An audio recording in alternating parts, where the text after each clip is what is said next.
watching from the sky, a beam of light.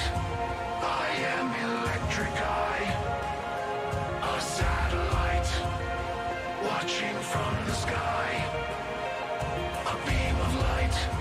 I am electric eye, a satellite.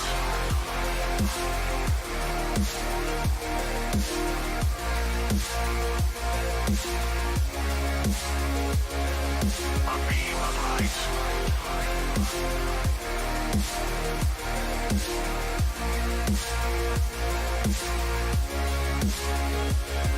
A satellite, watching from the sky. A beam of light. I am electric eye.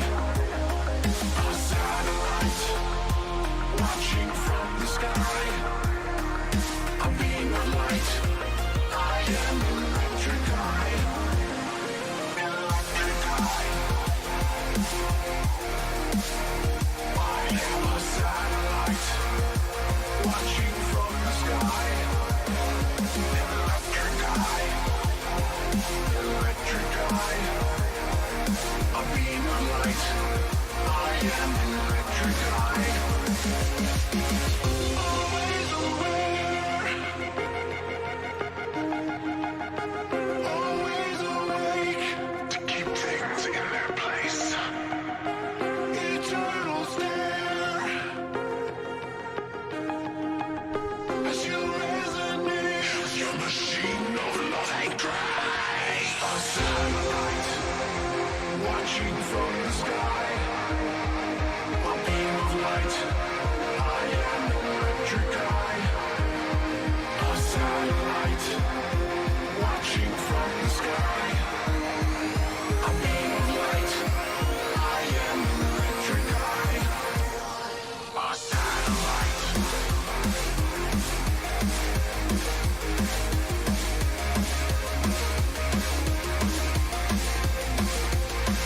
A beam of light.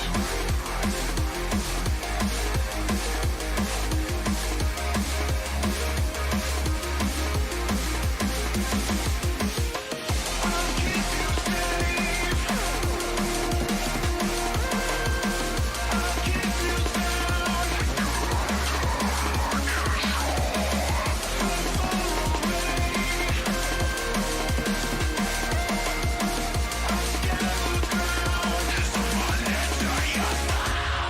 a satellite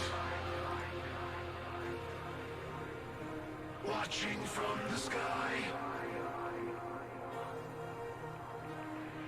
A beam of light. I am electric eye. Electric eye.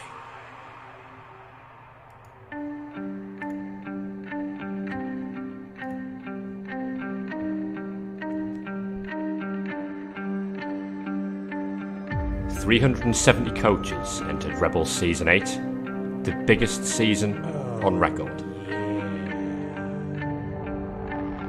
Now, just 61 remain, all with their eyes on one prize. After a grueling season, their biggest challenge now lies ahead of them. Oh, Nemo, no! Nemo! You were the chosen one! Over the next 6 weeks, prepare to experience the highs and the lows of Knockout Blood Bowl. Drama is guaranteed. Welcome to the place where heroes are born. Welcome to the place where legends are made. Yasin scores! You've done it! Welcome to the REBBL Playoffs.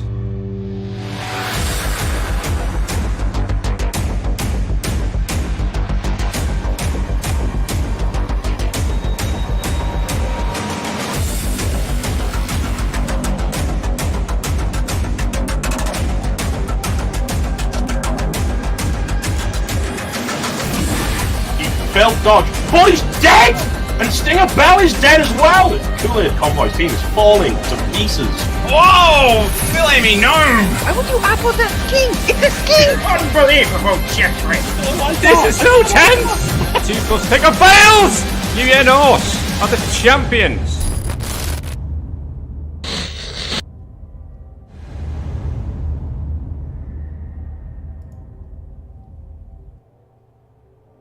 Welcome back, everyone. More Blood Bowl. That's what we need. More Rebel playoffs.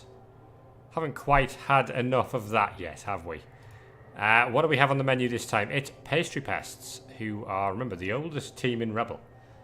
And they're taking on Ready Lizard 1, who we'll come to in a moment. I now have Gerber with me. Yes, you do. Also, they are the oldest, but they are not the only one at that age. Because Venechar also holds the team from Season 1. He does indeed. But hey, firstly, Chaos Blue, thank you for lending me my viewers back. Passed them over temporarily for the end of that game. And now we're all back here, or some of us might be over on Steak Mitten's channel, or indeed Sage's channel, to catch the Sage game, which is also happening right now. But Lumi is back in the playoffs, and of course a former champion as well. What do the Pastry Pests look like these days? Well, very, very different to the last time they were here. Well, after so much time, the team has to change. It does, yeah. Although Choco Chipmunk is still going strong on 258 SPP. Which is more SPP than the rest of the team put together. Well, he's the SPP hogger. Cherry Gerbily also one to watch out for. He was movement 10, but now he's not, because he's movement busted. But he is Wrestle Strip Dauntless. And the really, really interesting thing from about this match is obviously Pastry Pests have been around since Season 1. Ready Lizard 1 are their opponents, and they're a 1 season old Lizard team, and yet it'll be Luminous who gets the inducements here. Well, that's mostly because Luminous has been rebuilding for 8 seasons straight, I believe, or something about that. Such is the life of a Skaven coach. But yeah, Choco Chipmunk stands alongside what's his name, John Blome, I think, on the high sales team as the oldest player in Rebel. We'll have a quick look at him. He has, well, he's dodge, block, sidestep, plus strength, sure hands, 2 heads, and fend. He doesn't even have any sort of permanent injury on him. He's played 114 games.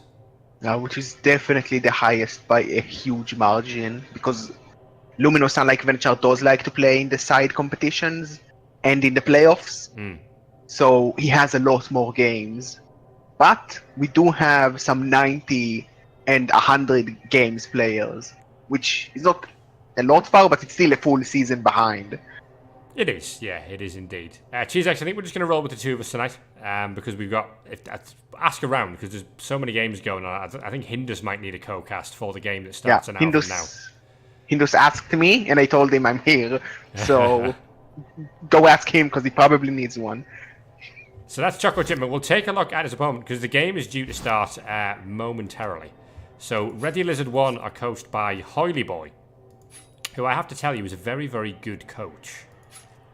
Well, the record does speak for itself. 11-1-1 on a first season team. That's pretty good. Yeah, and it wasn't a Greenhorn team either, so it was totally fresh Lizards. We have an Agi 5 skink who, to be honest, there's plenty of Agi 5 skinks knocking around these days. I'm not the biggest fan of Agi 5 skinks, if I have to say so. It's nice for pickups, but that's pretty much it, because you dodge on a 2+ anyway, and it's a very expensive skink. And you don't like very expensive skinks, because they are not very good still, because they're skinks. We also have 2 sidestep, dive, and tackle, one of whom is sprint, and that could come in useful. Block on all of the Saurus, but just the 1 mighty blow for dealing with these Skaven. Although the Croxagore counts as well. He's not a Bloxagore, though. Yeah, no tackle from the team is definitely going to hurt him a lot this match. Because he's really going to need it against those very nasty gutter runners. Yeah, this is a very tough game to call, actually, because while it might be GMAN 6E versus REL 1, I think it'd be difficult to argue that this isn't one of the weaker teams on paper coming out of REL 1. But that being said, they are I say when they're former champions. Literally, I think the only is Choco Chipmunk the only member of that team that would technically have a Rebel winners medal. Or was Cherry Gerbily also alive at that time? I don't remember. I don't believe so, because he's only about 40 matches old. Definitely Cinnamon Rachilla and Fat Ratskull are new, because back in the day, of course, it was Vicious Nilla and Sprinkled Harver who were doing the work. Neither of these two have Claw. I'm pretty sure pretty much everyone, unless one of the line rats was really good at surviving but not leveling, everyone should be new outside of Choco Chipmunk. Because I don't think Cherry, with only about 40 games, is old enough to have been around. Yeah, he won at the end of seasons season ago. 5, wasn't it? So 40 games, that would be 13 games a season. That would be 26, 39 games. Yeah, and if he played just a bit in the Devastational or anything else, then that would. If there was MNGs, there was half a chance Cherry Gerbil might have been like a rookie gutter runner when Luminous won the final. But we don't know that. Someone can probably. If someone can find out if Cherry Gerbil has a winner's medal, that would be interesting to know. But we know that Choco Chipmunk definitely has one. Anyway, we are rambling. We need to see if this game is live. So yeah, what did you expect for this match? Game is indeed in terms live. of tipping? I think this is a really, really tough one to call. Luminous is an incredible coach. Hoyleyboy has already proven himself to be very, very solid with Lizards. This really could go either way. If I had to pick one way, I'd probably plumb for Luminous, just from playoff experience, knowing his team, and you know what Lumi's like. He grinds out results when he needs to, doesn't he? Well, I did the tipping competition backwards because I expected that I will always be wrong and I will curse everyone when I expect them to win. So that way, I still win when I back the guy I expect to lose. So here we go. We have a kickoff, we have a high kick, and we have an IG5 skink under the ball, who probably claims some hits on some line rats. Inducements for Lumi is one single Bloodwiser Babe. I can't see anything that is approaching. Did he buy? I believe we might have had a loner line rat induced because he's on 12 and there are no stars and he has loners. Yeah, loner line rat and a Babe seems to be the way he's gone here. I like the loner line rat. You need that bench because the main way the Lizards win is if they reach a point where you just don't have a team anymore. Yeah. Because they don't really have a good way to hunt gutter runners. And that movement, plus movement, minus movement, ball hawk with stray ball and wrestle, that's going to be very difficult to protect skinks from him. Wheeze Cake is strength busted and his career's over. Good thing we got that loner.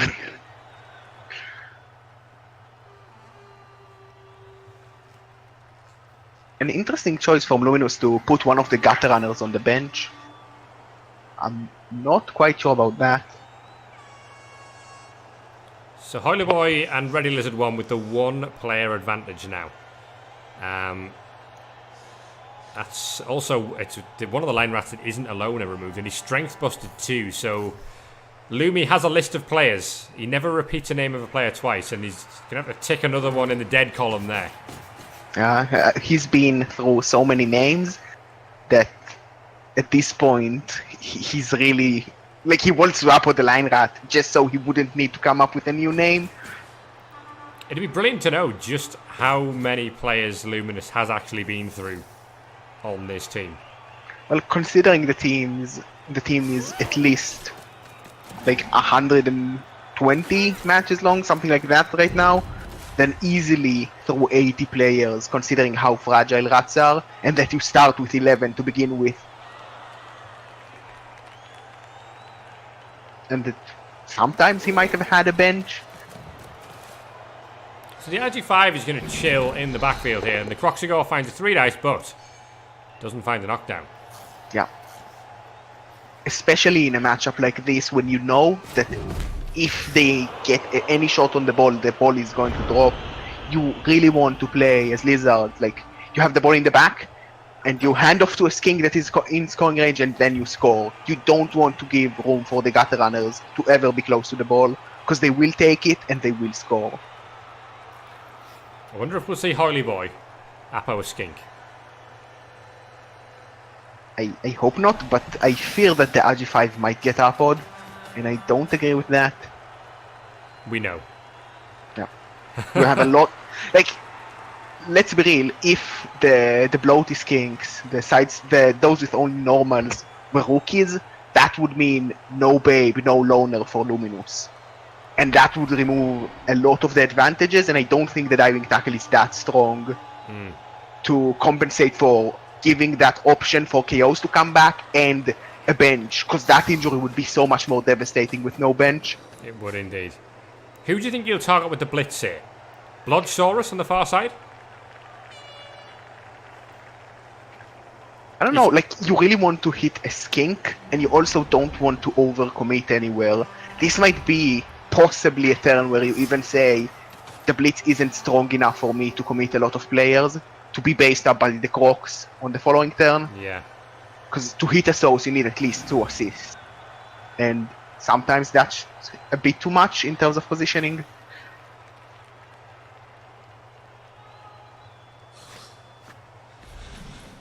Ooh, we are going to commit. That's also a guy that can threaten the ball. Strength 3 and block. That's pretty scary. Yeah, Choco Chipmunk, we know all about him. But we're going to go across with the lesser of the 2 Storm Vermin here, who is Fat Ratskull.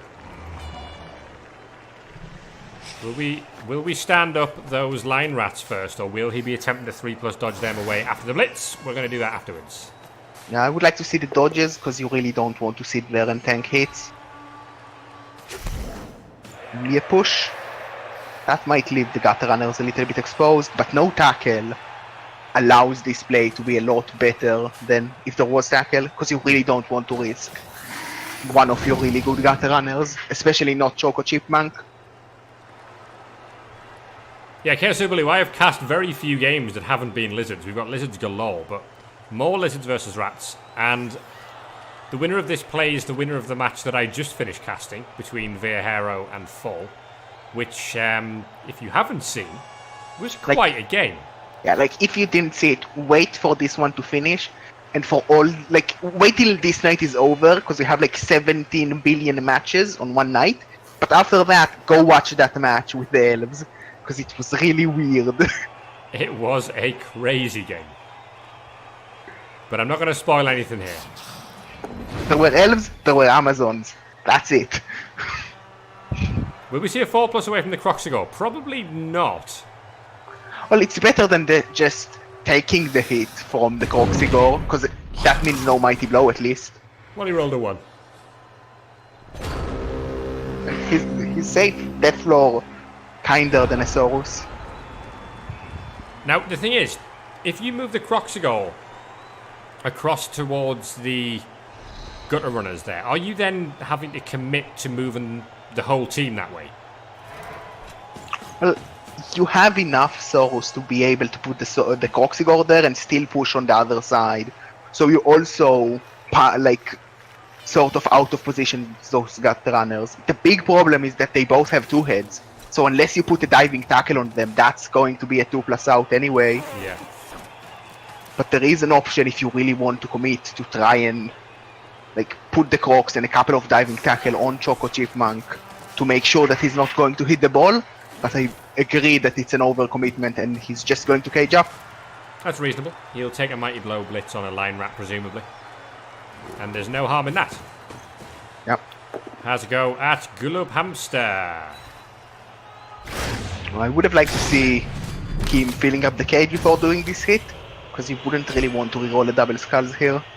And in case of the quad skulls, there would be some sort of path for the strip ball gutter runner. 2 hits, 2 KOs so far, and now we can put the Croxigore in on a couple of line rats and start basing up to really complete that tough spot for those line rats. Yep. Try to mark as many of them as you can, because eventually one will fail a dodge and you can hit the rest of them. But we might have an option on the ball with the 2 heads for a cage dive. It's going to be a 4+ dodge, but that's possibly a risk Luminous is willing to take.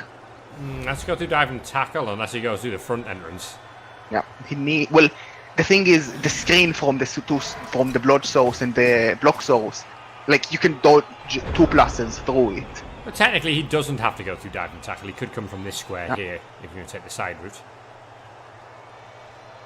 There are options to maybe try and dive the cage, but the retrieval options, if you do knock down the ball, are not going to be very great because the gutter runners are all quite far from the ball, especially those that can dodge well.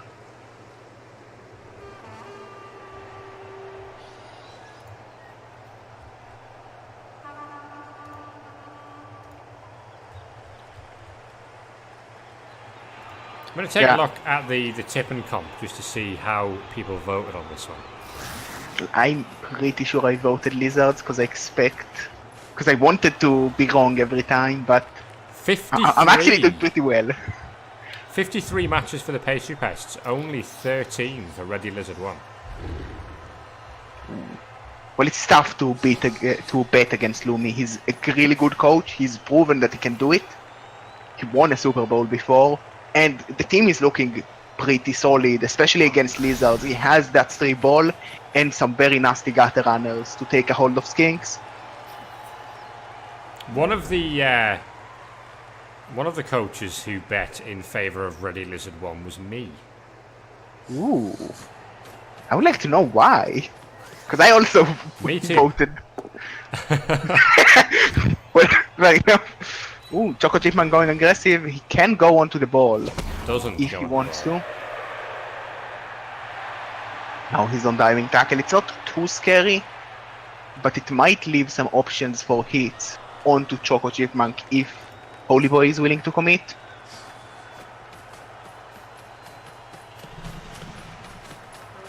Lumi just repositioning the pests before taking these dodges away. Some big dice rolls coming up. If you can get away from that Croxer goal, may not be looking too bad. If you can't, could be in a world of hurt. Yeah. First one is good, although that was a 4. Yeah, wasted the 4 on the 3+.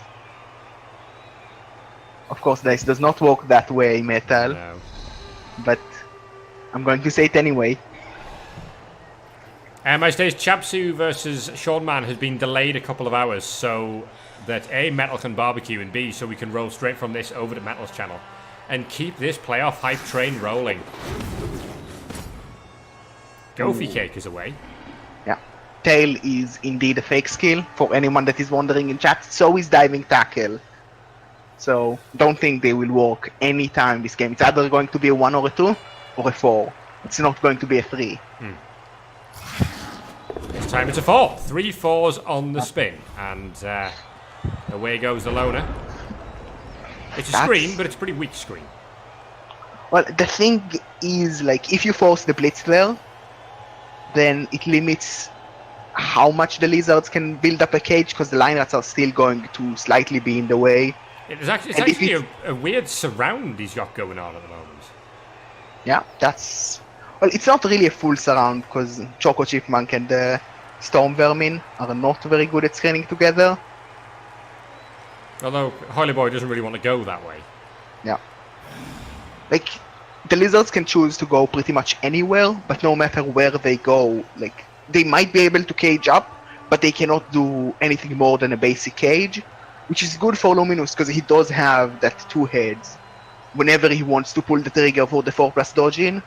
And if he can even make it a looser cage, then he can even get a 3+ dodge in, which is going to be very scary for Hoyleyboy. Might he consider a 3 dice mighty blow hit on Mole Fletter here? Well, it doesn't really open up too much advancements, and if it's like not a break, then that gutter runner is pretty much removing any chance to cage around there. I mean, at the moment, he doesn't really need to move too far. Remember, he's got an Agi 5 skink with the ball. As long as that thing's within range of the end zone at some point, he can just click on it and go. Yeah, but you forgot that Agi 5 makes you roll 1s. He goes for the Storm Vermin. I don't hate that. He's pretty scary on the skinks, and with no bench, losing a skink will be slightly annoying because they are the best defense against gutter runners for this team. So Fat Rat Skull survives.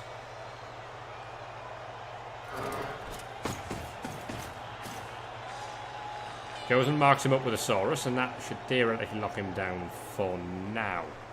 Where are we going to shift with the ball? Are we just going to move towards the Croxagore and stay there? Or does that actually play into Lumi's trap a little bit?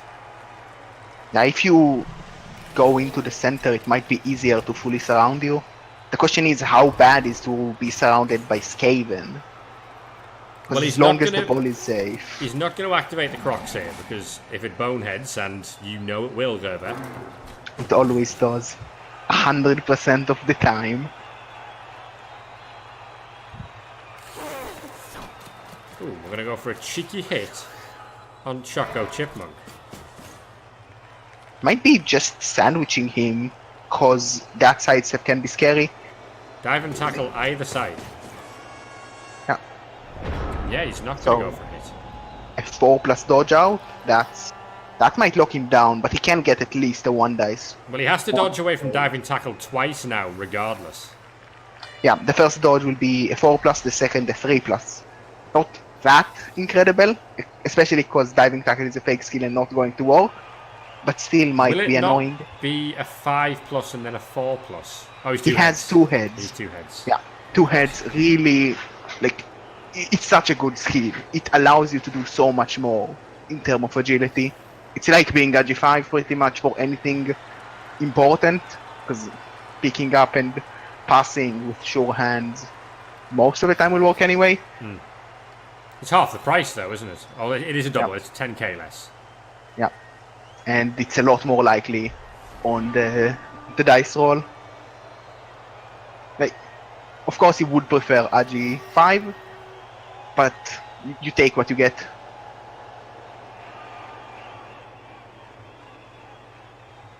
And yeah, I agree, Stace. It's pretty easy to go and get some sort of dive if you want it. And you can either go for a corner and just put pressure. Like, with two heads players, there is no point. Like, there's no way Hoyleyboy can make a very secure cage.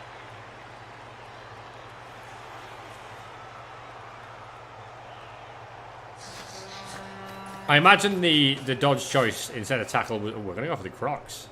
Ooh. Yeah, like, the dodge choice is probably long term. Yeah, he's building a team for the long term here, isn't he? He's not.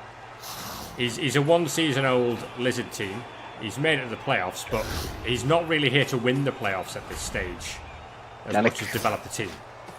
Winning would be great, but you accept a loss. Indeed. Here comes Chinaman Rochilla, and that's a stand firm Crocs. Now, will Lumi reroll that? I think he will, and it does. And it's a knockdown. Not going to be able to move him because of the stand firm. And no armor break. Probably no pylon. Yeah. So that Crocs gets up. That's going to be 4 Skaven tied up on Prehensile Tail. Well, when you say that Croc stands up, that's assuming he's going to make Bonehead. And I feel like he's not going to make Bonehead. Because it would be really bad if he fails the Bonehead. 1 dice from Choco Chipmunk. And the sidestep will keep that dive and tackle firmly in place. And I imagine we're going to see a 3+ dodge here from the Storm Vermin. And it's all good. Fat Ratskull is back in the game. Agility 3 dodges has been insanely good for Luminous this game. So many of them worked, even from the Crocs. Crocs boneheads. Massive boneheads. Who guessed that? Gerber's rule of Croxagores, whenever it has an important action to make, it will bonehead. Yeah, that pretty much is always the rule.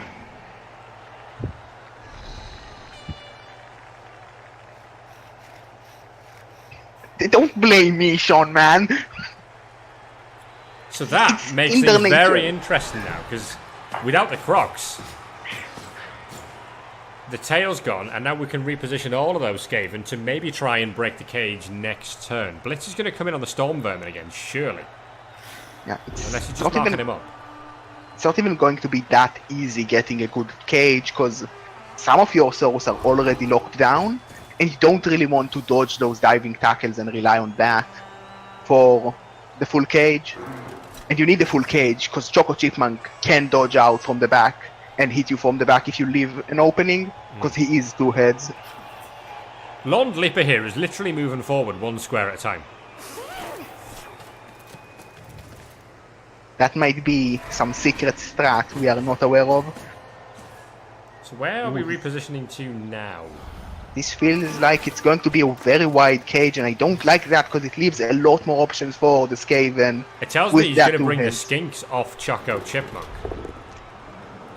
Do you really want to rely on 1 in 9s to have a good cage? No. Because right now the two heads block Gutter Runner, and even the Street Bowler can probably find a good dive. Hit comes in on the Storm Vermin, Cinnamon Rochilla. That's a knockdown from Drizzle. A mighty blow on the Storm Vermin. And KO. But there is a baby in play. There is, but that is a very useful KO. Yep, going to help for this half. However, with that Okay. gone, Lumi might decide that the time is now.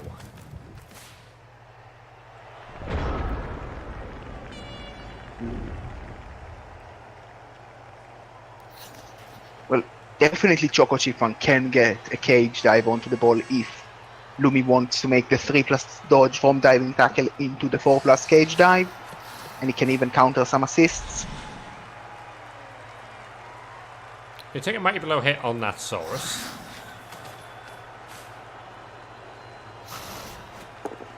Finds a pout with Fat Rat Skull, the one remaining Storm Vermin. Can be scary, no bench for the Lizards.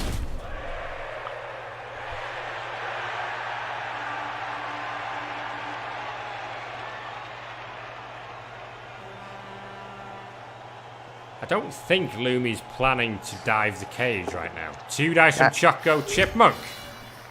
On to the skink. Breaks the skink. Only a stun, but that leaves Choco Chipmunk free for next turn and 1 less players for the Lizards to play with. That is an experienced gutter runner. Getting an armor break at the right time. Is it the most experienced player on REBBL, or did someone somehow surpass that? 258? There might be someone, I'm not sure now. Here we go. Here we go. There is Dauntless, and gets the knockdown on Brazil, the mighty blow. So Are we setting that up for a foul, perhaps? I don't think Luminous is planning to foul No. with no more bench. Could dodge out for a 2-assist foul on the Crocs, but is not going to. But will dodge away that loner line rat and succeeds again. Impressive dodging from those line rats. So the mighty blow is now tied down by a line rat, unless he wants to blitz from the floor with it. Yeah, and that's a pretty bad blitz because it doesn't allow you to advance. And the Croxigore going to mark the Gutter Runner.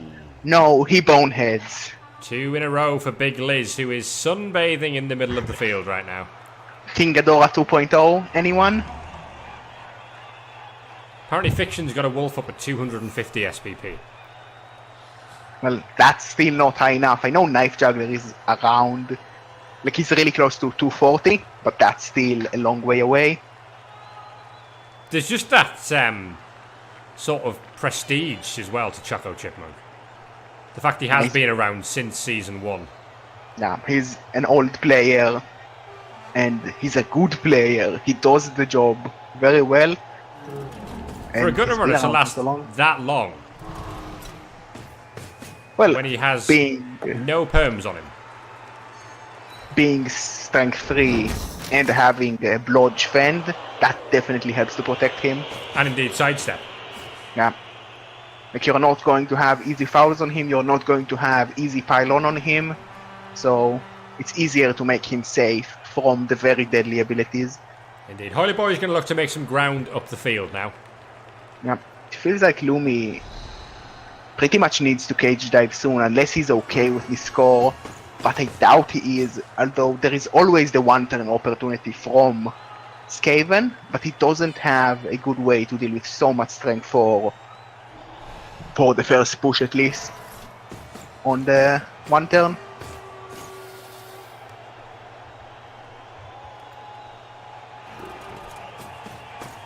Slightly maybe surprised he's not setting up the equivalent of the anti-war dancer cage, but looks like we've got a screen going on instead here.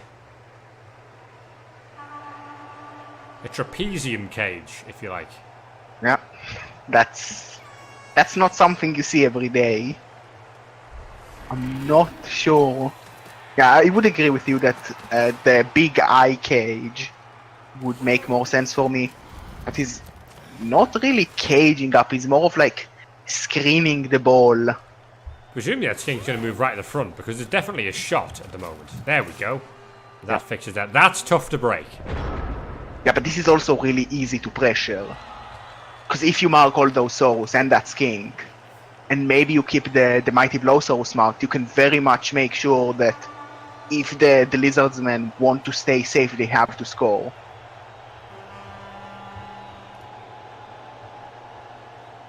And I might expect Luminous to go for the very aggressive play here, because he is running out of time to steal the ball. But if he can force the Lizardsmen to score, 3 turns is more than enough for Skaven to score.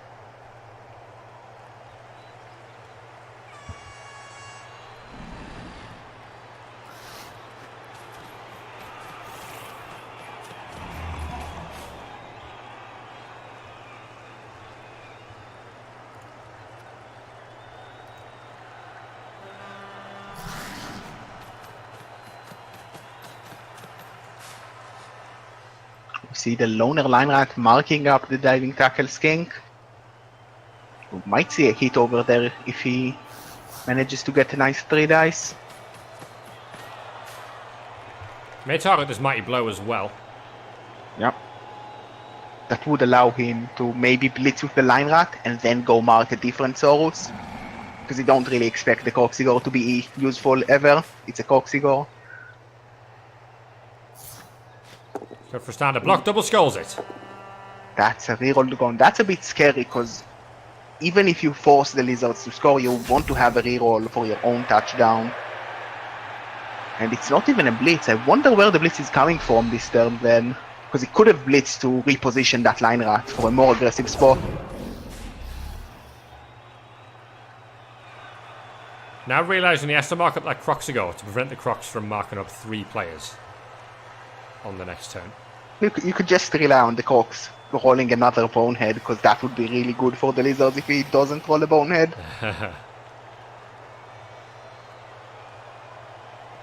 I'm surprised he didn't move Choco Chipmunk yet, but I think he the Blitz doesn't is going to know. come in on that Saurus at the back there. The Blitz will be from Choco Chipmunk. Well, it's going to be a 1 dice at best. Well, he And can I stand don't up. like that. Yeah, it is going to be a 1 dice. And he has used the reroll, so we may abort the Blitz plan at this stage. We might see him like try to hit the rookie skink with a 3+ dodge into like the screen mess there, and if it's good, you are also on the ball. I don't hate that Choco actually. Chipmunk does Blitz. He's going all the way for the skink. Yeah, Doesn't find the knockdown. but he is on the ball and he's a very scary gutter runner. Yeah, he's And that difficult to get rid of. That sidestep fend makes it nearly impossible to even think about surfing him, and it also makes it very hard to remove him from the ball. Choco Chipmunk has made the play. And now Hoyleyboy has some decisions to make, and he starts off by taking down Chinchilla. What's he called?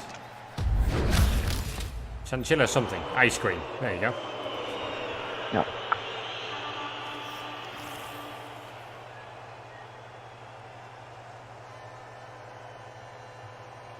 I believe that if Hoyleyboy commits pretty much all of his team, he could theoretically try and serve Choco Chipmunk, but that means he has to score this turn. But it might be worth it just to try and get this insanely overpowered gutter runner out of the game. But If not, I think the best place to blitz from is that square next to the 2 skinks, as in where the 3 would be in a line.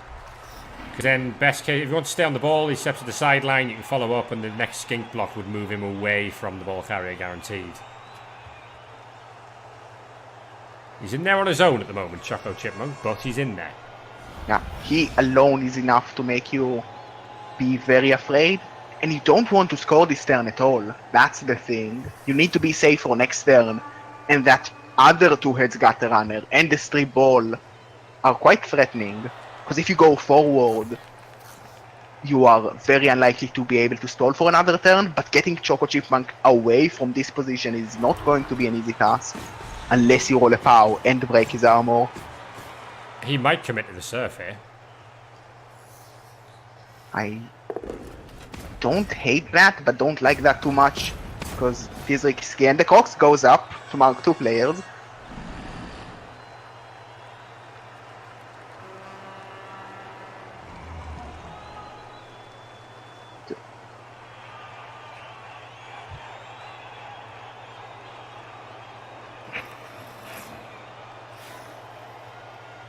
We still need 3 more players to be able to even push him towards the sideline and attempt this surf.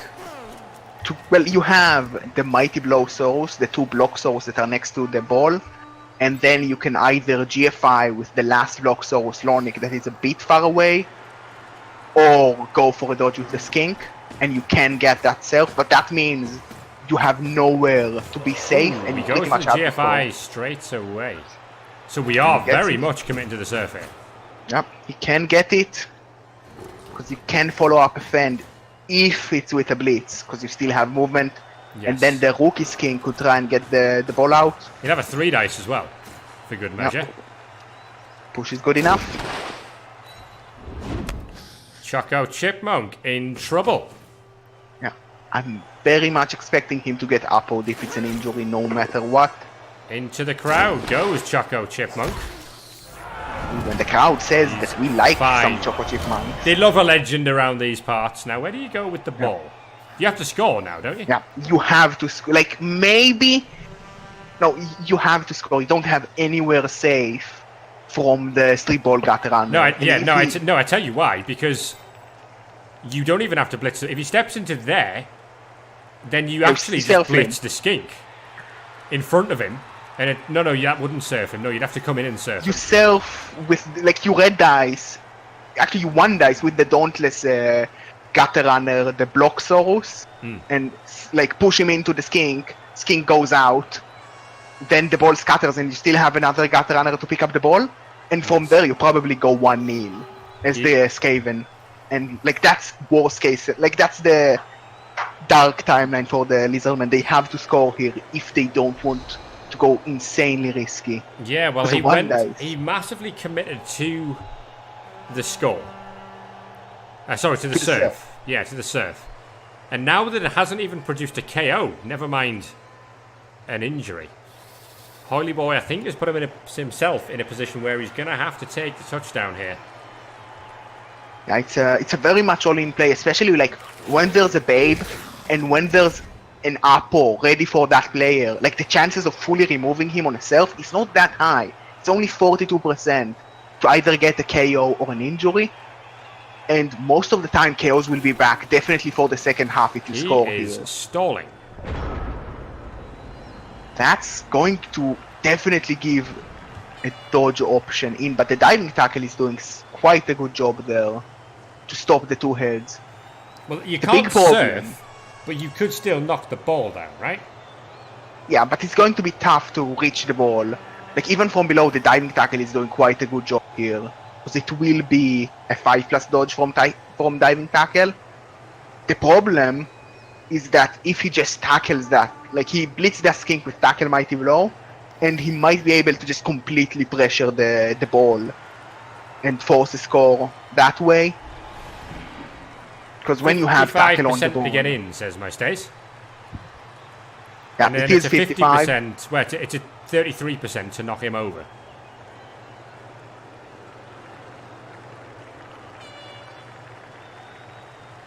At that point, I think you are more likely to get the ball out if you just go for the self, even if it's less likely to make the dodge, because you pretty much 1 in 6.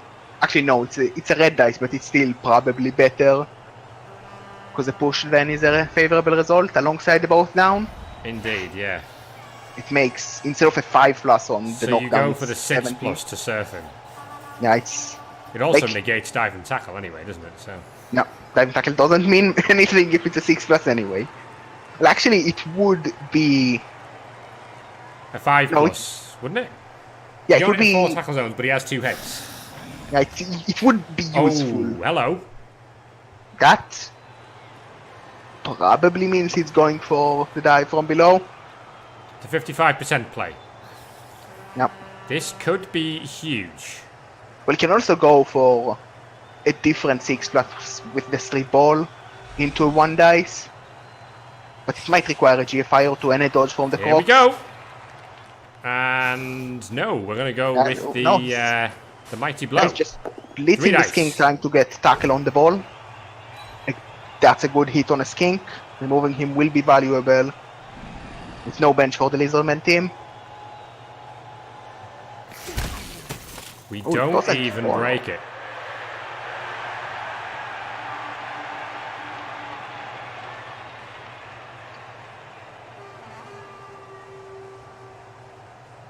The Lizardmen rewarded for the greedy play of the serve. Possibly, because there isn't too much pressure on the ball. He'll Thanks sidestep to onto that. Gutter runner. Yeah. I don't necessarily like that hit. Because now it's Yeah, tail that's- and diving tackle. 4 plus Dauntless Dauntless not- fails. You Oh, have to tank that mighty blow hit on Cherry Gerbil and his KO. That leaves so much more room for the Lizardmen with that strip bowler gone. He's definitely the biggest threat to the ball. Because now if you cage up very close to the end zone, he cannot dive and pretty much gets the ball down every time. Unusually poor decision from Lumi there to hit that sidestep diving tackle skink. Yep. Before he dodged away the gutter runner. Probably was planning to hit the Cox anyway for damage, even though it's 4 plus Dauntless. So he said, I'll hit the skink first because injuring the skink means more. And the turnover is a lot less painful if it's on the skink.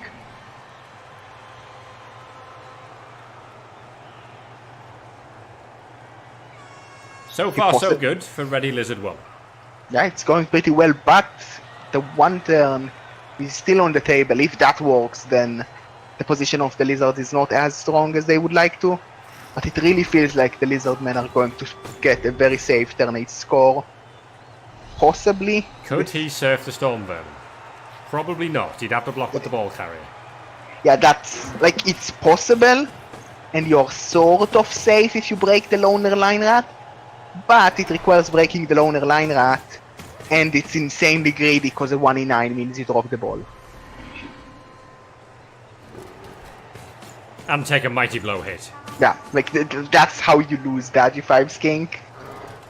Mighty blow hit, and you know what? That feels really greedy, but he gets the POW. Will he get the armor break that he needs? No way.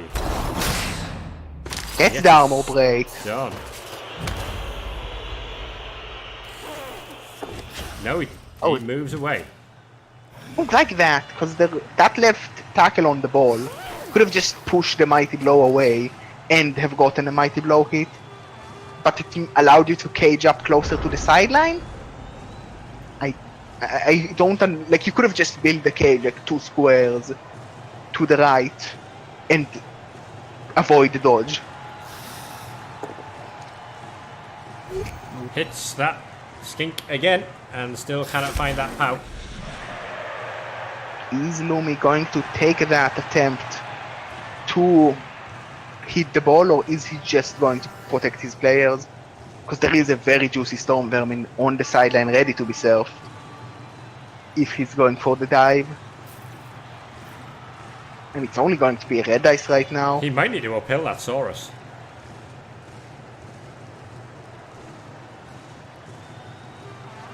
Now you blitz it, and if it's a both down, then you just dodge out. And before that you dodge out the 2 heads, so he's not surfable as well. Fat Ratskull is in a really bad spot. And you got to say, it's not much better for Mole Fletter. They are caged into their own corner. Well, the Gutter Runner can dodge and go 1 down, and should be safe from himself there. Unless, like, the Lizardmen do a lot of crazy things. Although, actually, not really, because he can blitz with the mighty blow from above, push him to the touchdown end zone. Ooh, he's going for the ball. Is he? No, he's going for safety through all the Whoa. tackle zones. He doesn't want to be surfed. Mole Fletter is having none of this. He's very happy to not be surfed. And and Storm now- Vermin failed the dodge, but that's good enough to not be served. Because you can't be served from the floor. So At least- Hoyleyboy very likely to just run this in now and make it 1-0. Although he may take a 3 dice hit on Mole Fletter with the It's mighty a, blow. it's a good gutter runner. I wouldn't hate even taking a 3 dice on a line rat just for the higher knockdown chance. Because Lumi is very likely to be at 11 for next half if you don't injure another player with the babe. So might as well try to move him, to drop him down to 10. He's caging up just in case this goes south, although there's no threat of Yeah, it's Luminous scoring. Unless gutter runners are movement 29, they're not going to score. I mean, they try. Yeah, they definitely try. But in goes the skink, and it is 1-0 to Ready Lizardmen.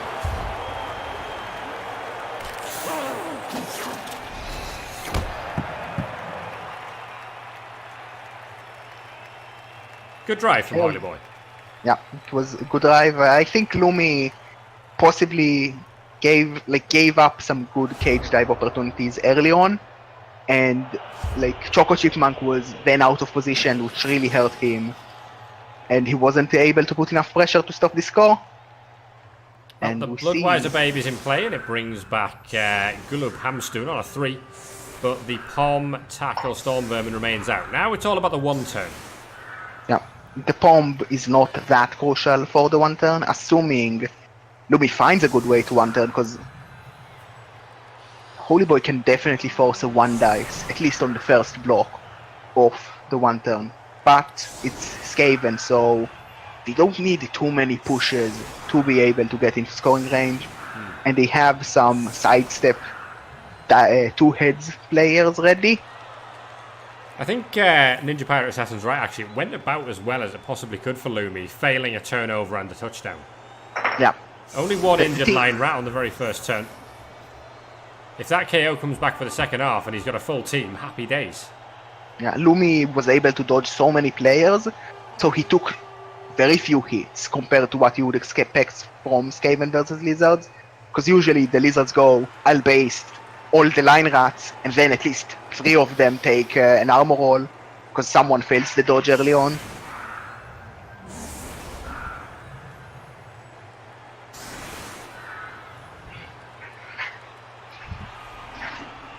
Oh yeah, that's right. Luminous does have a Dauntless, so he can make that first hit on a good Dauntless roll on the 3+ a 2 dice, which makes this 1 turn very trivial if he does get that.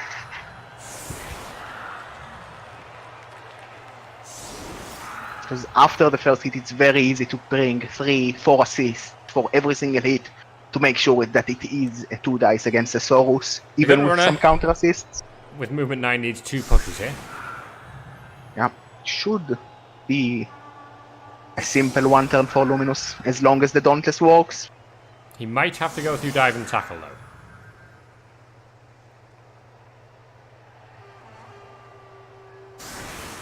Yeah, but if he does it with a 2 heads players, then that's only a 4+, Yeah. and like you can just do like 1 or 2 dodges. We are looking possibly- for Mole Fletter to be the hero of the hour. I'm not sure that's where you want him.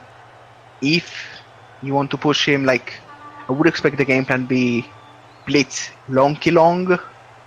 No, I think I It's understand what almost- the idea is. So he's going to blitz Lonky Long. He's then going to follow up. He's also going to move a loner into that square. Just in front of Lizos. And then when he takes the block with the Storm Vermin, he'll be able to chain push twice, essentially, to get the first block on Mole Fletter. He's trying to avoid the guard on the Croxigal. Well, the guard doesn't matter because it definitely can get 3 assists on the second hit. And it's just too many players to do 2 double chain pushes in a row to get you into scoring range. However, he's blocking off the path for Cherry Gerbil at the moment, which seems like a bad idea. Well, you need to mark the block source to counter his assists.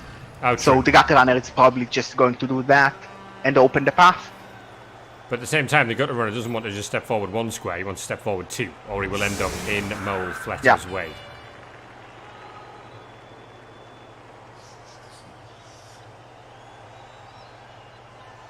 can he do this with the double chain push? I'm like, I think this he can. setup. I think he can quite comfortably. He only needs 2 pushes, remember, so I think he can quite comfortably do this. Yeah, this setup also allows him to get a catch on a 2+ after pushing the longy long away from the 2 heads, Yeah. which is the main benefit of going the long way for the fancy play.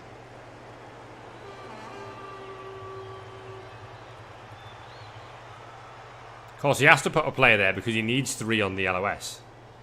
Yeah, it's in the rules. Now, Can't avoid the that big one. problem is perfect defense and blitz being really bad for Luminous here. Oh, well, for every single 1 turn that has ever existed. Well, perfect sometimes defense. when a certain someone forgets that Lizardmen can 1 turn and doesn't set up against it and just do a big line in the back, a blitz doesn't matter because you don't have anyone to move. But no one would ever think that Lizardmen cannot 1 turn, right? Absolutely not. There's a kick. It's a quick snap. That's massive for Luminous. That makes life. Hey, Choco Possible. Chipmunk goes under the ball. Can he actually capitalize on that Does he want to? easily? Or is I he... don't. Is it one of those situations where you almost end up confusing yourself? Yeah, like he doesn't have a good way to like chain push again after doing the quick snap without a lot of dice to make that chain push. Yeah, a because thing. of the way... Well, Mulfletter's going for it anyway. Well, maybe the plan would be. Well, I don't really see a good way because the Crocs having guard is a big problem. Like he could like dodge in behind Lizos on a 4+ and then chain push, like push him that way into position. But that feels like a worse play compared to what you have right now. But he might be able to like counter the assist of the skink and make that an okay play. Dire Sickfish, the movement 10 is movement busted wherever he is. Yeah, So he's only movement 9. it would definitely be the 1/1 turning if he was movement 10, because it's only 1 push. Yeah, he had a natural 1-turner that died in the very last game of the season. Which would have made this so much easier. Yeah, but that would have made the game completely different. I don't think Lumi's happy with his decision to move Mulfletter here.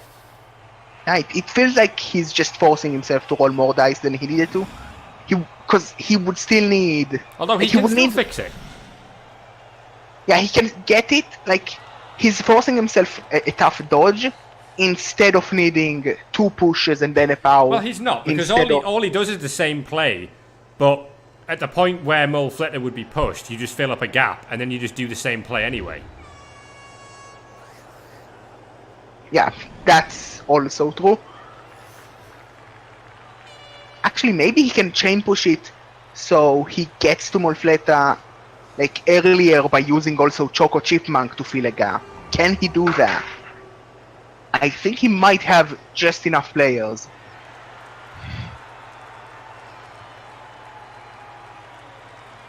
If he moves...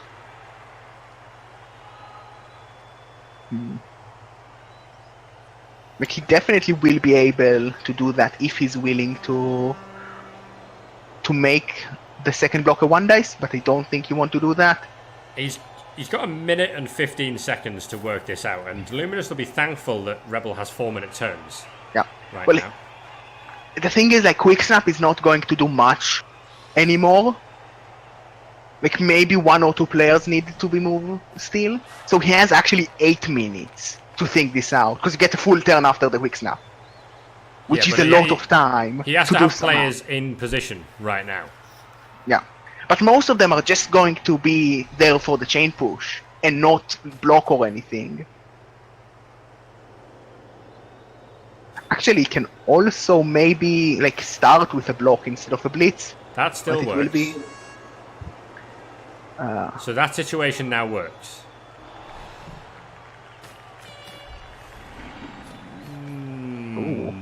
This is different. What? Choco Chipmunk fails. I think he might have run out of time. Because if he like moved the line rat number 9, Chinchilla Ice Cream, like next to the two Soros, then he could have taken a block and then use like Cherry Gerbil for the massive chain push. I was very happy with all of that until he moved the Storm Vermin. My Stays sees what he's doing. If Mustaze knows, then I'll believe him because this is a bit confusing. This is beyond my level of Blood Bowl skill, unfortunately. I'm not that good at... It makes it very difficult to cast. I'm a Khemri coach. I don't one turn. Well, Luck Lazy, in the last game of the season against Andy Davo, nearly won Khemri. Failed on the dodges. He made all the pushes. And made 1/5+ dodge. So, don't give up. Okay. So the suggestion is he's blitzing from here. And he's just going to flat blitz Lonky Long to there. Yeah, and then he's going to fill that gap. No. Well, the problem with blitzing Lonky Long is that it's going to be at best a 1 dice, but it's a play.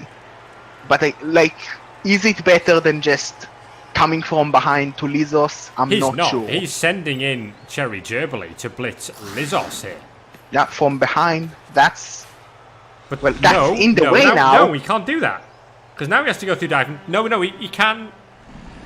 He still has to make... It's the same dodge. It's the same dodge. He just goes from this angle instead. Yeah, and it makes it so that if you fail the Dauntless, it's a 1 dice instead of... The dodge fails. Ooh. I think Lumi overcomplicated it. Yeah, I'm not sure if that play was better than just going for the hit. Like, just not doing the quick snap. Or maybe using the quick snap to avoid using the blitz somehow. I can't shake the feeling that he overcomplicated that. Yeah, but... The way it's set up was fine, and as always, you see it with quick snap. Quick snap is so easily able to confuse you, and when you've got one idea in your head, suddenly you think, oh, this is good. But this is better. No, wait, hang on. No, I don't know how to fix this. I don't know how to make these movements. Well, I think that in practice, it made it about the same chances, surprisingly. Because he did avoid 1 push, which means upgrading... you need a push and a POW, and instead of 2 pushes and a POW. And you replace that push with the 4+ dodge. And you get a better shot if you fail the Dauntless when you need it. So maybe it was still better, that play. But it definitely wasn't by a lot. And you must feel frustrated, thinking about it for nearly 6 minutes, thanks to the quick snap. Actually, no, at least 8 minutes, possibly even 10 with the quick snap, the setup and the actual turn, and it fails on the first thing you do.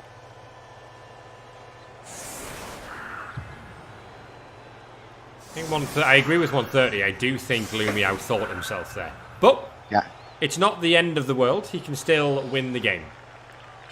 Because he still has a full team, and the Pommer came back. Yeah. I would like it, maybe after the match, or if someone in chat is willing to volunteer, to go back to that play and see if Lumi made it actually better or actually worse, because it's really tough to calculate so many dice into actual percentage of working in very little time.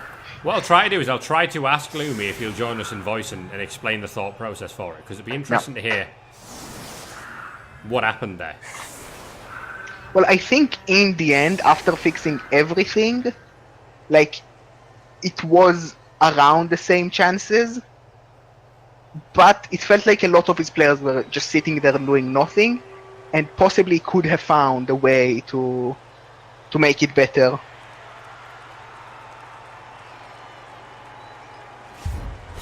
So here comes the kick, and Lumi gets a rock at the Croxagore. A Roxagore, as it turns out. Down goes Big Liz. I think I'm an eternal curse for Croxagores at this point. Chabsu, the real MVP here, coming in with the multi-twitch of all 3 games going on at the moment. That's a lot of games. That's going to be tough to follow up. If you really want to be confused, don't have every match open with sound and don't watch any of the streams. You just get to hear us all talk over each other and try to figure out what's going on. That's a very confusing game to play.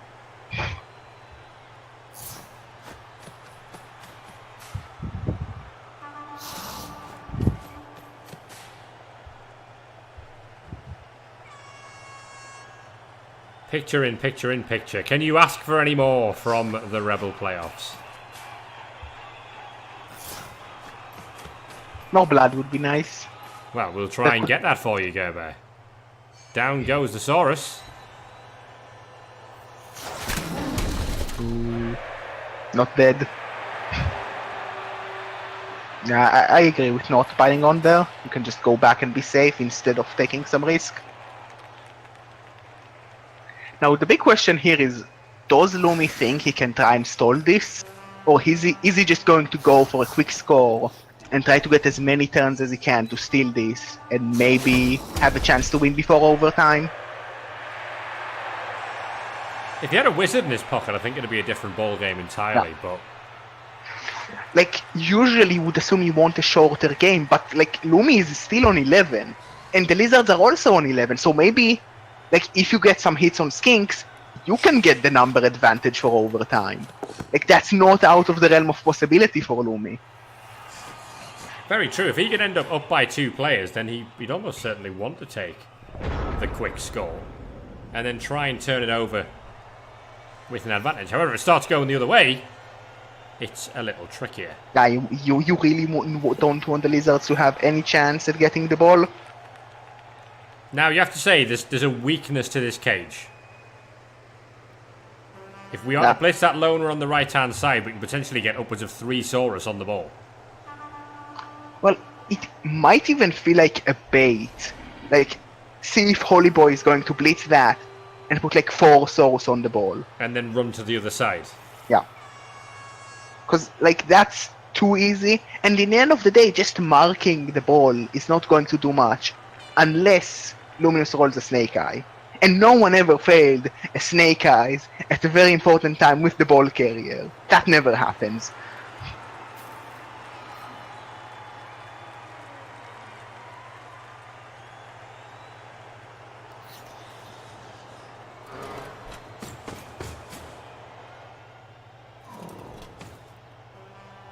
Chat informing me that Luminous is the king of stalling. The REL1 folks have played against Luminous enough times to almost know how he's going to play this. Fair enough. Knowing the player definitely helps. NPA, my stay, is all thinking he'll play for overtime here, target the Skinks, and see what happens there. Well, at least from the first half, I think Hoyleyboy was very conservative with his Kings. Like, the only time he went aggressive with them was against Choco Chipmunk. And that's pretty much like showing how scary Choco Chipmunk is, and not trying to put his Kings at danger.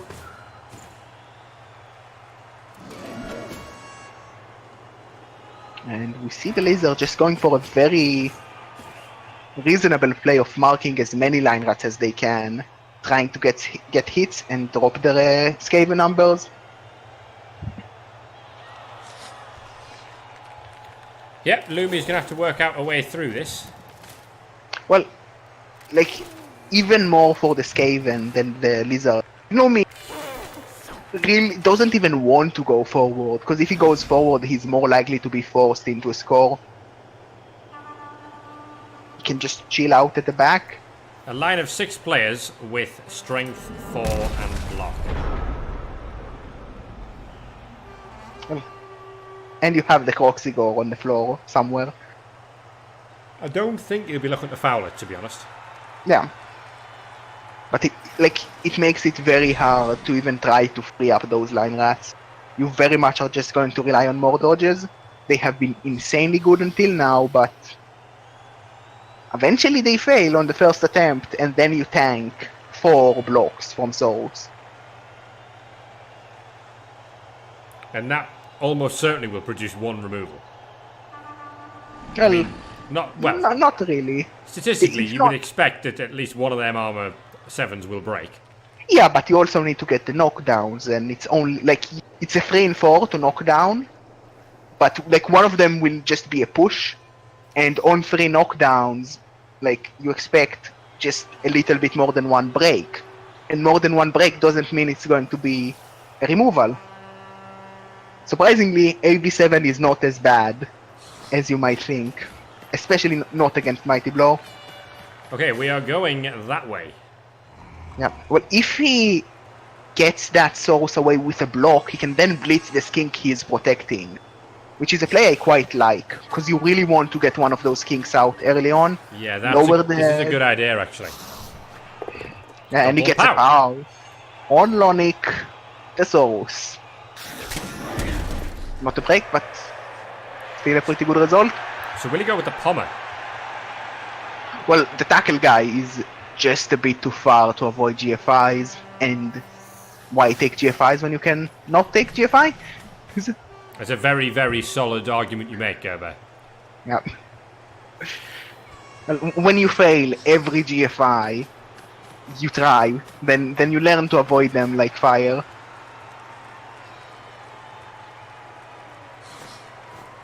So, this was a good spot. Will we be rewarded by a skink removal here? It's all on Cinnamon Rachilla. Natural 2 dice, of course, and he finds a pow. Yeah. Now the question is, does he follow up for the pylon, or is he going to... That might leave him a little bit open. Because the line rat with Loner... Go for it. Right, we're committed here, and this time we find a KO. KO. That's good enough. So now it's over to Hoyleyboy. Will you foul that in response? Yeah. Well, the first thing is, if Luminous... Like, there is an opening for the ball right now. Oh, now. Especially with that failed dodge. We might even see a reroll, because that Loner Skaven, if he gets knocked down by a power from the block source that is marking him, then there will be a path onto the ball for a 2 dice from a Saurus. Which makes me wonder why Choco Chipmunk wasn't 1 more to the left. When the Coxie goes up. That smells like And that's... Well, that's first of all a hit on the ball. Then maybe we'll see an option for a foul. A stop. 4 full sneak. Casino Collector, thank you for the 36 bits to bring you up to around 300 over the past 48 hours. Ooh, how nice. So there's no foul. Instantly, the rookie skink has moved, which means the foul is not on the cards. Double skull! Ooh, that's really good for Luminous. The ball is wide open right now. That makes sure that it's a lot less likely to knock him down. That was a fairly nothing block as well. Yeah, I would have liked to see him just free up the Mighty Blow Saurus, move Lonky Long, the block Saurus for the counter assist, and just go for the 2 dice. Why risk anything else? Chinchilla Ice Cream's going down, but he's fine. Yeah, 2 dice on the ball. I feel like this was a bit sloppy from Luminous. That definitely was avoidable. And if we see a pow here... there's only going to be the Agi 5 for recovery, though. Well, the thing is, the Agi 5 can recover on his own. And just getting a hit on Choco Chipmunk and forcing the Skaven to roll dice might be enough to change his game. Because a lot of the Skaven players are still based up. He's not going for the ball. Taking it. I actually kind of agree with it. As it turns out, he would have found a pow. Nah, wasted. If it's a 6-6 into a 6-6, then he would have killed Choco Chipmunk. But it's not.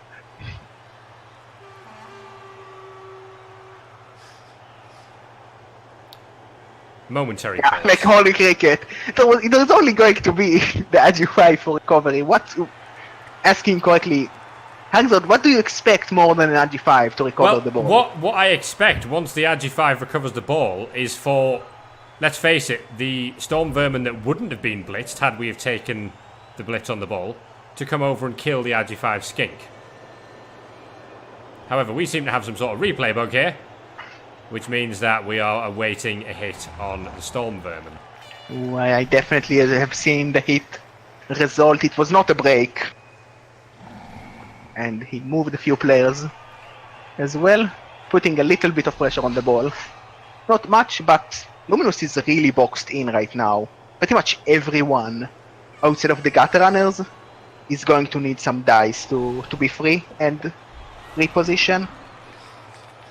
Especially with the few stuns he got this turn. Sadly, you cannot have RG6 Kings. The cyanide dream. Right here. There's the POW, finally. Took about as soon as he ends the turn, then you get to see the actual play. I'll pause a bit so I'm not. No, we're up to live now. Okay. We're seeing the block on the Mighty Blow player. Yeah. Push isn't really grand, is it? Yeah, you would have liked the POW. Chipmunk retreats. A full retreat, just getting out of range of anyone scary. Lumi on the back foot, a lot of the Skaven players are based up. This is tough to maneuver with those two stuns on the line rats. And again, doesn't get the knockdown. Bad turn for Lumi, this. Yeah, you would have liked the knockdown, because as it stands, there's a very good chance at least Soros will base most of the remaining Skaven players that are free, and you probably don't even move the Crocs because you know he'll bonehead. And just keep him on the Stormvermin with bomb. This drive has fallen apart somewhat and we need to reset the situation. Yep. Well, now Lumi needs to cover up a lot of ground when he's going to push for the touchdown. But Line Rat's still dodging every single time. You cursed it. That's part of the point, and you cursed it, Gerber. I think like I'm going to get hate mail from Ariel because I cursed them. I wonder if he now fouled the pump. Well, I don't think the Lizards want to foul, because in a world when it's brought to overtime, having like one less skink and possibly the KO skink staying out, playing with two skinks feel very unsafe, especially when you don't have anything to replace them. And you're still, like, even with that injury from the dodge, the Skaven players have been very sturdy. As we see him get a knockdown on Polverlion. Polverlion. Will we see an apple on that? He's a very weak gutter runner, but no, Lumi doesn't value him enough. That is 2 players down to Lumi, and with him being so deep into his own half, we might see Lumi start to be afraid that he might not end up scoring, and possibly not even bring this to overtime.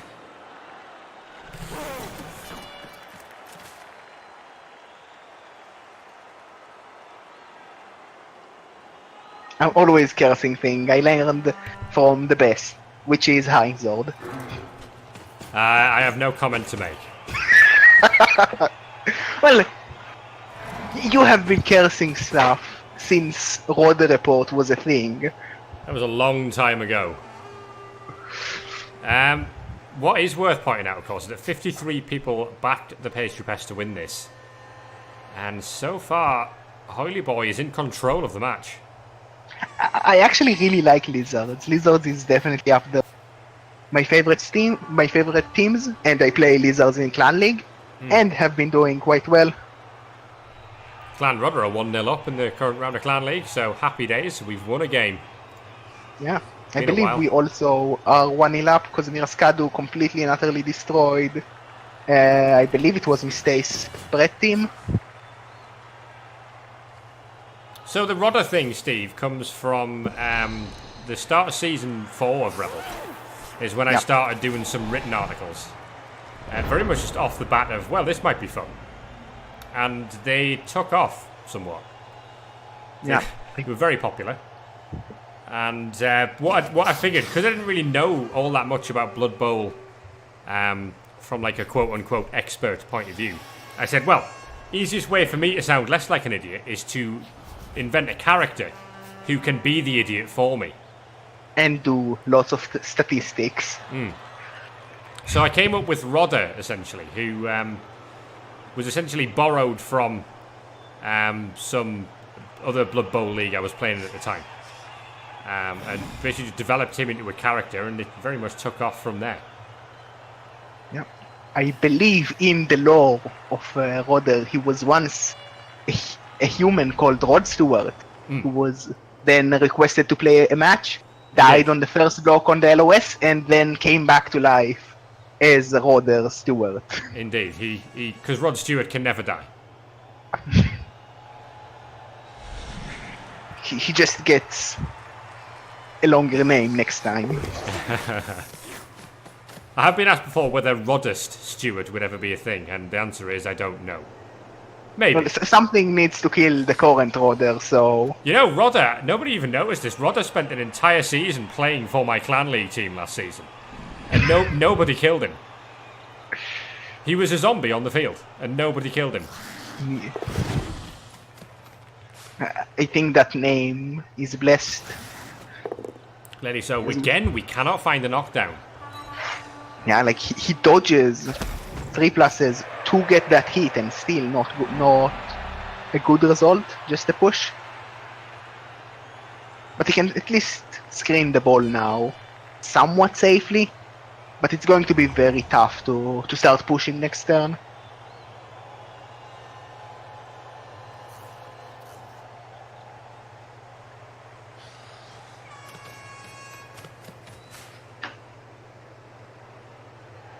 Pastry Pests are on the ropes here. Yeah, it's tough to see Lumi in such a bad spot, but yeah, I like that.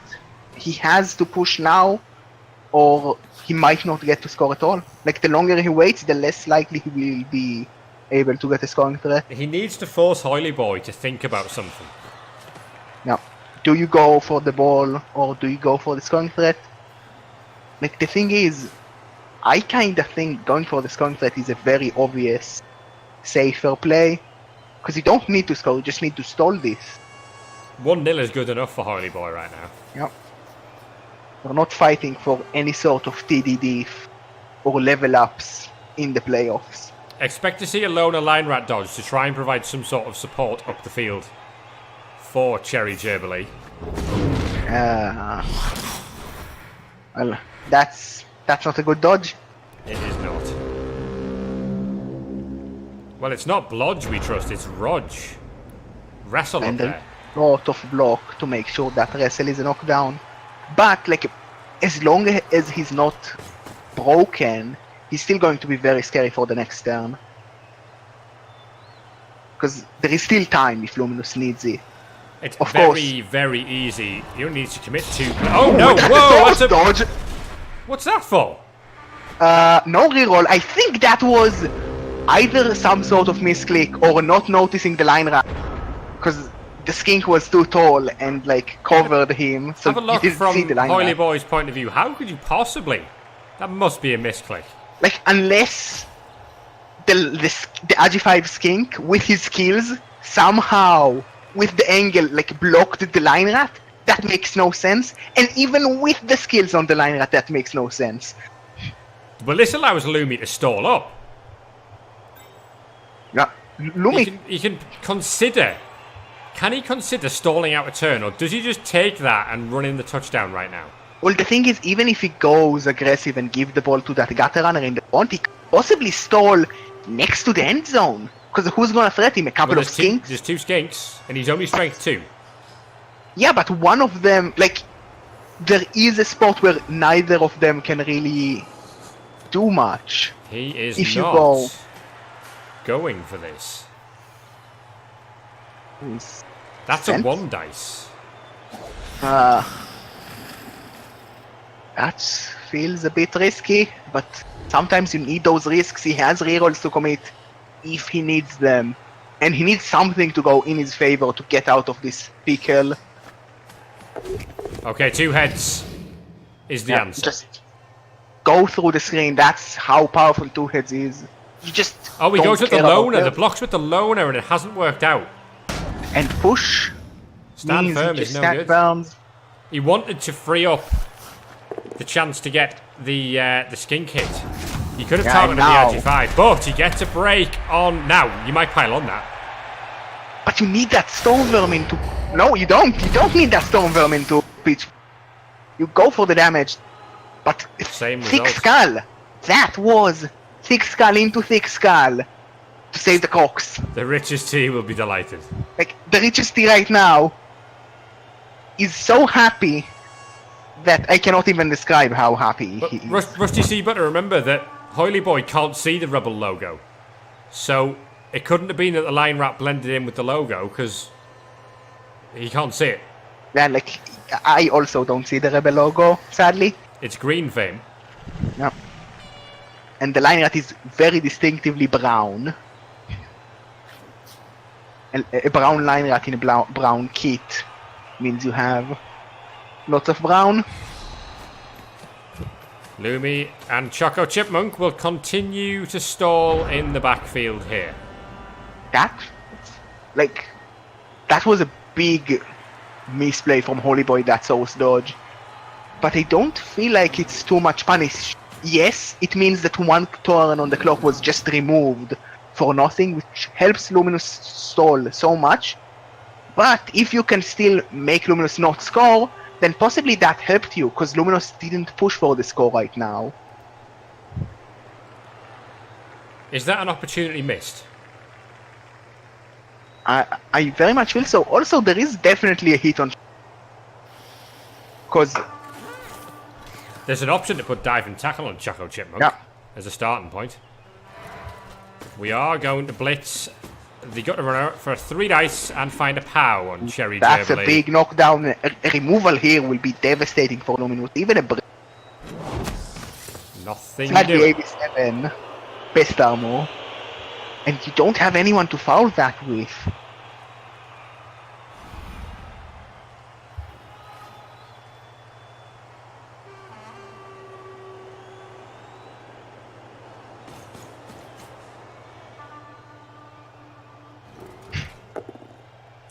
Down goes Gulubhamstun, I believe you pronounce that.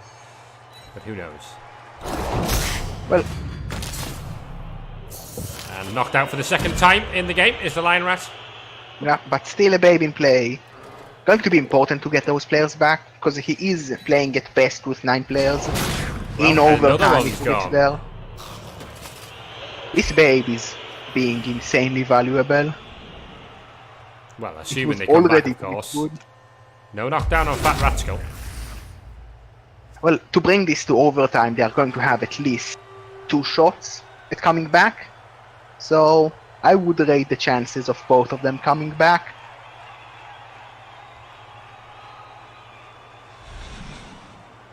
But yeah, not really any pressure gained on the ball this turn, and possibly Luminous could just go forward with Choco Chipmunk and still be safe.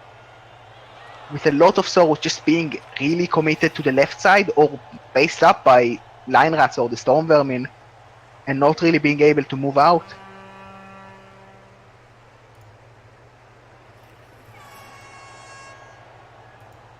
Yeah, I agree with you, Mistakes. I feel like you can just walk forward with Choco Chipmunk.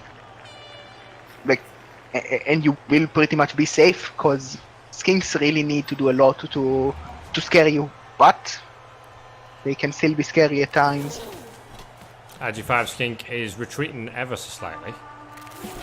So this is the question. He's committing dive and tackle to the centre too. He's not going to foul with it, but he's going to lock down Cherry Gerblade.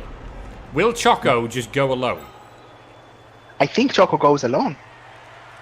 Like, he's strong enough that the skinks are not too much scary, and possibly you could get the 2 heads, like Molfetta, to also assist him and be there, because he can just take a lot of 2+ dodges to go through the screen.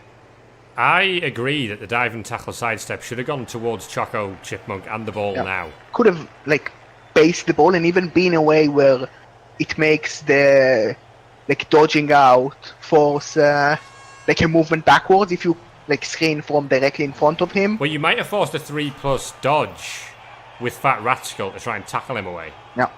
Or maybe the blitz with Choco Chipmunk to free yourself up.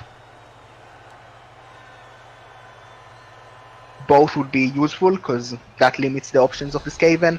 You can't even really hand this to Molfletter and try and dance through. Yeah. Well, it's going to be a bit risky to hand off the 3+, but you can probably try the Dauntless 1 dice to free Molfletter up. And the red dice is not that bad with Wrestle being in play. The thing is, he doesn't want to push Lizman too far because at the moment it's 2 GFIs for that Blodgesaurus. The Blodge is important, actually. Oh, no, Molfletter. Just barely, but that's good enough. And Molfletter in position to assist. Choco is going to make his move towards the halfway line now. Yep. Just advance. We probably will also see Nargintro Gno, the loner liner at number 11, try and dodge out to complete a screen here. And if that dodge works, that's going to be very tough for the Lizardmen to deal with. Single GFI. Now, will Fat Ratskill go for a dodge next to try and keep up with play? Yes, he will. He will fail it, and I think Lumi commits a reroll here. Doesn't want to 1 in 9 this. Oh, makes And it. That's good. Oh, he's was going for a blitz. for the blitz. I Well, like that that. brings up another player. I really like that. Yeah, he Can he can. find an armor break for what I think would be the first time, apart from the skink removal? Yeah. Well, It- Lumi hasn't been taking a lot of hits. That loner line rat can go downtown now. To Yeah, he can, really like- force the skinks to go the long way around. Like, if he just goes as far as he can, that's a massive screen. And, like, the skinks might even be forced to dodge through if you want to construct a 2 dice hit on the ball. Because especially the rookie one doesn't have the movement to go around. Choco Chipmunk is in range to score. Yeah, but I think Lumi doesn't want to score next turn, and he's very unlikely to be forced to score next turn. Oh, he's going to mark some skinks. Is he going to 1 dice blitz the dive and tackler? No, he's already But blitzed. he already blitzed. You can't do that. So what's this Well, about? If you stand up Cherry as well, then you lock down both the Blodgesaurus, which is a bit scary, and the diving tackle skink pretty much. Sage, or the thank 95 you scheme. very much for the host. Sage will just finish his Rebel playoff match. Quick shout out to spoilers. Sage fans. No spoilers, please, from that game. No spoilerinos. I want to watch that match. Yeah, there's a lot of people here wanting to go back and watch that match afterwards, so if we could not spoil the result, that would be wonderful. Yeah, But it would be. thank you for the host, Sage, and welcome along, Sage fans. This is a close game. Hoyleyboy is on the verge here of picking up a win against Luminous in the round of 64. Yeah, but Luminous is definitely keen to bring this to overtime. Plenty of Skaven casualties. But it's all line rats. And down goes the loner. Well, that's not going to do much. It's pretty much going to be the 3 skinks having the only chance to stop another stall from Luminous into turn 16. And I don't think they can do it. Sage, no, what'll probably happen is people will probably go back and watch the VOD on your channel. Just I'm to catch pretty up sure with the results. someone casted that game. Ooh, okay, no knockdown there. Steak Mittens was doing the Rebel version, yeah. Yeah. Steak Mittens did cast it, so... Diamond was Tackle's casted going by to come and us. stand in front of Choco Chipmunk here. He's going to stand directly in front of him. Unless, of Well, course... it's going to be a dodge to reach there. He won in 9s! That's not how you dodge. That, like putting that loner line right there, force that dodge. So, a good play from Luminous forcing that dodge and getting rewarded for that. And now it's going to be very tough to stop Choco Chipmunks from just stalling this. You bail down the field first and then consider a 3+ dodge out to hit the Agi 5 skink. I might even I like this. You dodge out, hit the Agi5 skink with Choco Chipmunks, and also bail No. at the same time. Do you hit him with Chipmunk or do you try it with Fat Ratskull? Well, you might have the replay bug, because he did hit him with Chipmunks. Okay. Well, And he Hooray. also got an armor break. So, yeah. love a replay bug. my favorite bug. Do you want me to stop the Possibly, replay for yeah. this? The interesting thing is that the replay bug always seems to happen to the person who's streaming Yeah, the game. it's like Cyanide is doing it on purpose. The co-caster always sits there and says, well, I can see everything that's happening here. It's great. Yeah, it's so interesting. You're missing so much. Like we just saw. I saw us make 6 dodges in a row. No. Really? She just went through the Skaven line. A reminder, folks, in half an hour we have primetime nibblers against the farm animals coming up in the Rebel round of 64. Super Saturday here. We've got loads of games going on. And if you want to go back and watch some of the other ones, I would heartily recommend going back on my own channel and watching the game between Viajero and Fall, which was Wood Elves versus Amazons, and it was quite something. Yeah, like the finish was incredible. Is this rat ever going to move? Well, I don't know. Oh, apparently. Well, okay, we'll just run it back and let it do its thing again. So here we go. Tell me once you see the blitz. Instant So I replay of this skink failing the dodge.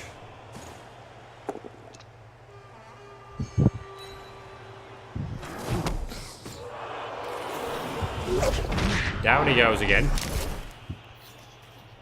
Add an insult to injury. Now hopefully this will jog the thing back into action. Nope. No, it He's didn't. in. No, it's still broken. So now I'm going to have to quit out and go back in. Cheers, Cyanide, fun. mate. Nice one. Yeah. So, because when you come back, it will show what happened. So he blitzed the skink, the G5 stunned him and went as forward as he can with a single G5 Choco Chipmunk, and then the other 2 heads dodged to cover him up.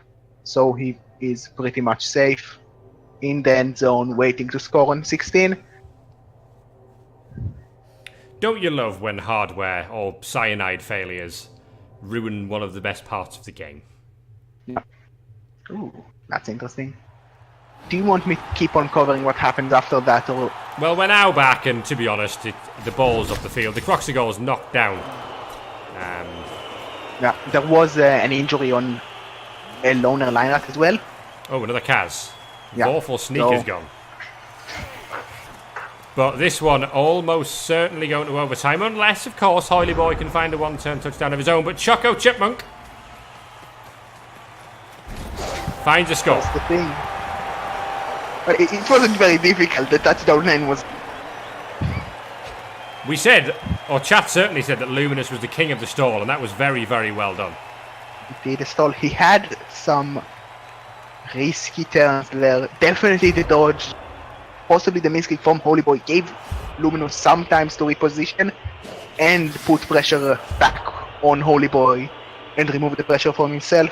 Indeed. So Rebel's oldest player scores another touchdown to add to his collection. I believe that's Choco Chipmunk's 51st career touchdown. How did he get the other 100 SVP then? MVPs? He's got 11 MVPs in his time, so that's 55 of them. That's... Did he injure 20 players then? Hey, apparently so. That's impressive. Or a lot of passes. Could but be still passes, impressive. yeah. Maybe the odd interception too. Yeah. I like that. Lomi setting up against the one turn as much as he can. He doesn't have that. But he really wants to bring this to overtime.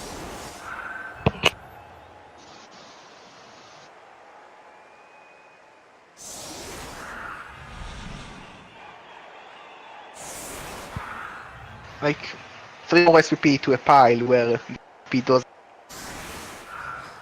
He definitely would have preferred to maybe have a chance for a handoff, but Holyboy never really gave him a real free turn to do that. No, it's been a very high quality game, this. Yeah.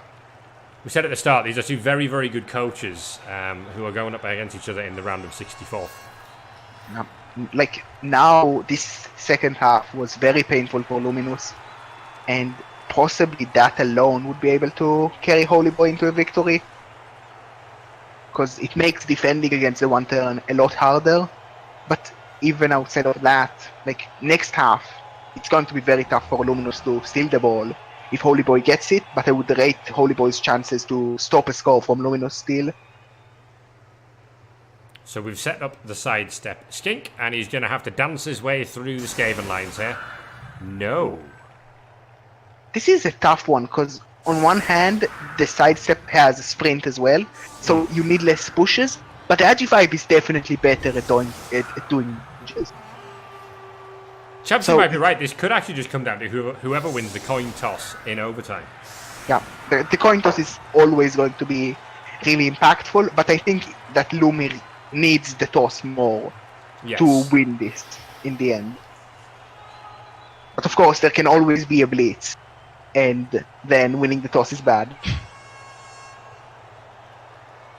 It's 10 versus 8 in the Lizards' favour. Technically, they're getting no LOS blocks here, but they are going for the one turn to win the game. Yeah, you take that chance. The damage might be nice. It's this all over again. Both one turn attempts have had a quick snap. This is quite helpful for Hoyleyboy. He needs one push after. If he can set it up, and I believe it should be rather simple to set it up. You know what? I almost feel like he shouldn't take the blitz. He should actually just step Asaurus in to make his original block. And then he still has his blitz if he needs it. Yeah. Well, like, if he pushes the sprint skink forward, well, he doesn't. That's interesting. I don't like that. No. I understand this, but we saw Luminous confuse himself by overthinking the quick snap.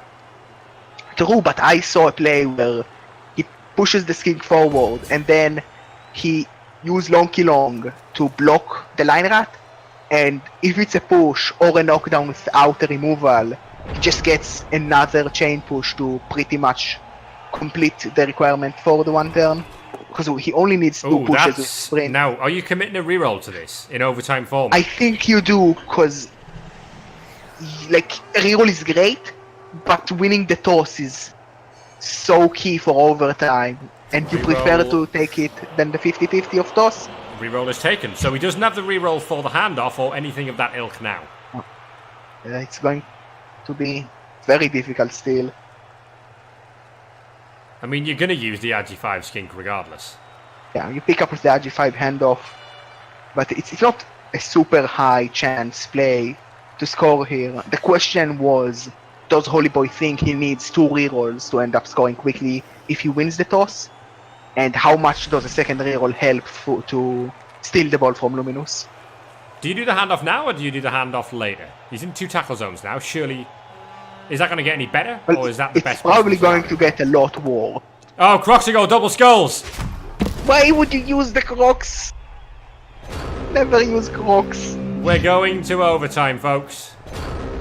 Well, I think that's really confusing, because using the Crocs means you don't really believe you can make the one turn anymore. But he committed the reroll. The skink comes back, and that's big. It's now 11 versus 8 in Hoyleyboy's favour. So this coin toss is massive. Has a massive boost to the chance of winning, and the coin toss is won by Hoyleyboy. The Lizards will receive. Can Lumi steal this? He really needs a blitz here, or some favourable event. But he does have the reroll advantage. Maybe that random usage of a reroll that wasn't even capitalized by going for the one turn will punish Hoyleyboy. A few ones on pickups can definitely lose this. Big Liz is Big Al in a T-Rex costume, says the richest T. Well, the thing is, every Crocs is really bad, and Big Al is the only bad ogre. So Big Al is a fake ogre. He's actually a Crocs.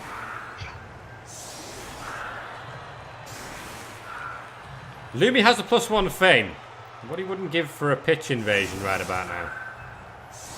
Well, he would definitely prefer a blitz.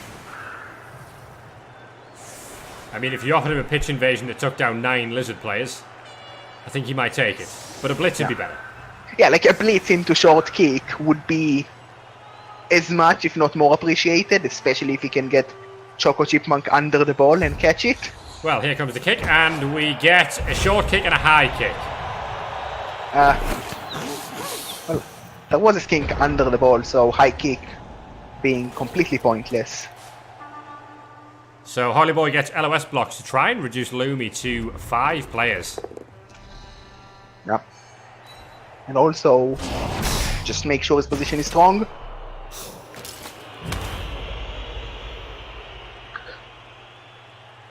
Now, this is a very scary hit to take with the Croxigo, because if he boneheads, then it might open some room for shenanigans with 2 heads.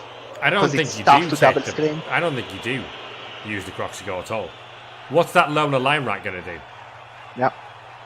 Like, the main thing is, because there is so much 2 heads from Luminous, if you just have 1 screen of Soros to protect the ball, that's nothing. Like, Luminous just ignores that and goes through on 2 pluses. You need more than that, and it's not going to be easy because you just don't have.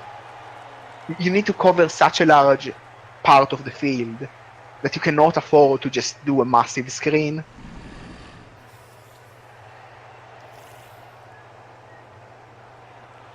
It seems like he's thinking about using the cock. See him raise his hands at random.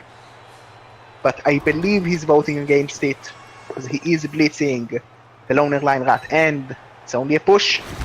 Well, it allows him to move his Crocs if he so desires. I would not risk it. Moving the Crocs, especially now after you blitz, that's a free path for the street ball to go and take the ball from you. As it stands, that cover suggests he's now going to move. He's going to move the Croxigo now because it's now going he's to be covered. very bad if he boneheads. So. Oh no, it's a cage corner, and that's Hoyleyboy is happy with his lot. A walkable cage, but Luminous definitely has options for dives if he wants to. But I think he might hold the turn. Stouticus, thank you very, very much for the Twitch Prime resub.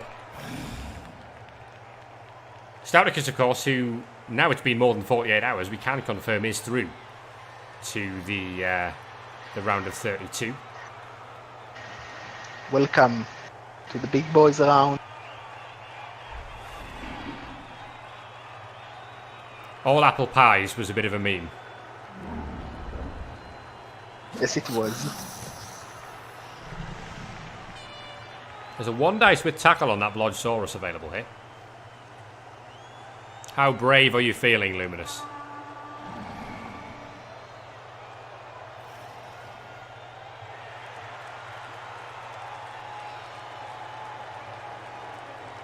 I like that Lumi is taking the time and thinking out his turn through.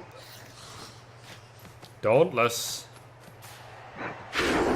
Nice. The 3+ is good, but only a push. Disappointing. Yeah. Really feels like he's just going to do a screen as much as he can and allow the Lizardmen to take their turn, hoping that they will take some risks, knowing that they have to score. Because Lomi still has the reroll advantage if, God forbid, we reach kicks. It's super fed here.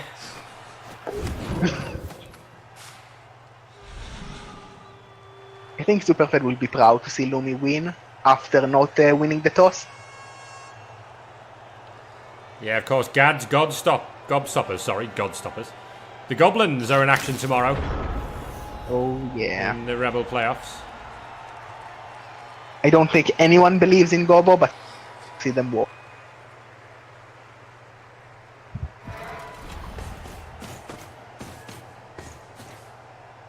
I see a hit on Fat Rat Skull with the mighty blow. And Gets Fat it knocked down. Rascal is stunned.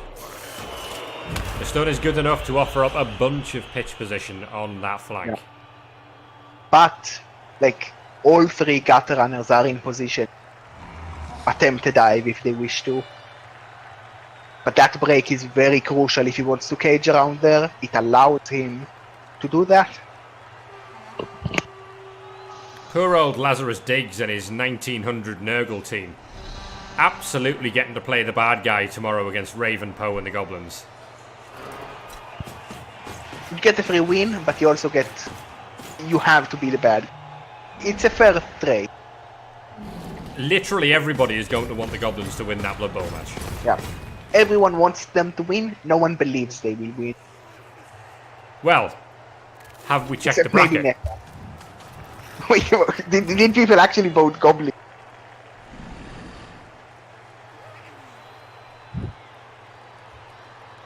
I know I voted Goblins because I expect I will be wrong.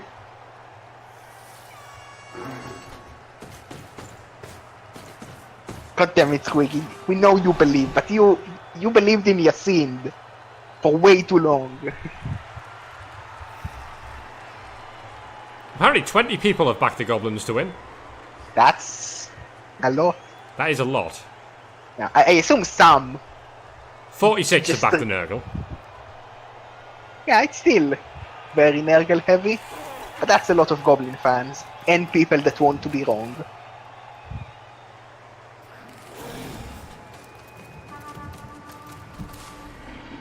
So, into scoring range goes the ball, and Lumi's gonna have to go for it now. Yeah, but like, a dive definitely seemed possible. At least from Choco Chipmunk, from the back, if he wants it.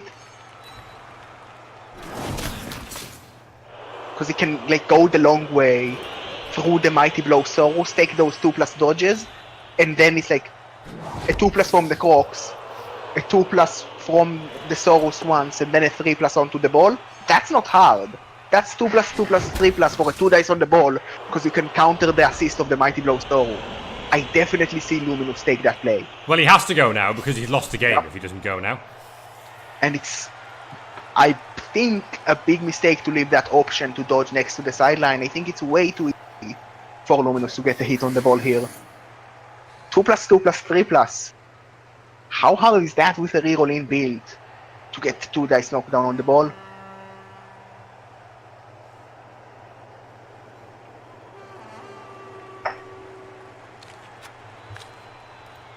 And there is even at least one of the gutter runners free to maybe try and retrieve the ball afterward. But most gutters will be bad for Luminous. The Skink with RG5 doesn't even need a GFI from here. Yeah. Lumi must get this ball out of that Skink's hands this turn. And hopefully kill the Skink in the process. Well, the Skink's about a level. What do you get on an RG5 Skink? Plus strength? Well, if Nuffle asks you if you want plus strength, you probably take it. He's 2 heads Chaos Uberlu, so the prehensile tail counts for nothing against the 2 Yeah, heads. Prehensile Tail is as fake as it gets.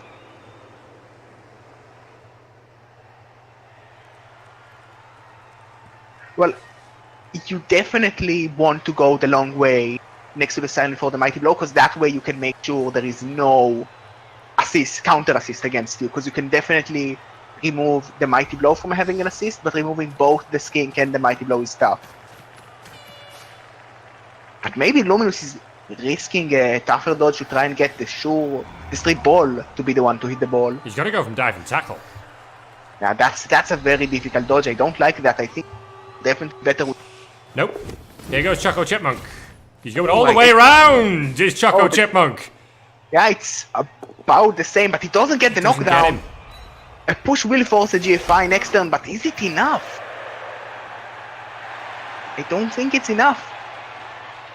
And I feel like Lumi might just have lost this on not getting the knockdown on the Skink when he really needed it. 75%. Slightly more to get the knockdown there with a rear on 4 dice. Yeah. This is grim for Luminous right now. He needs some ones from the Lizardmen for a shot at this. There's a mighty blow hit on Choco Chipmunk inbound. Yep.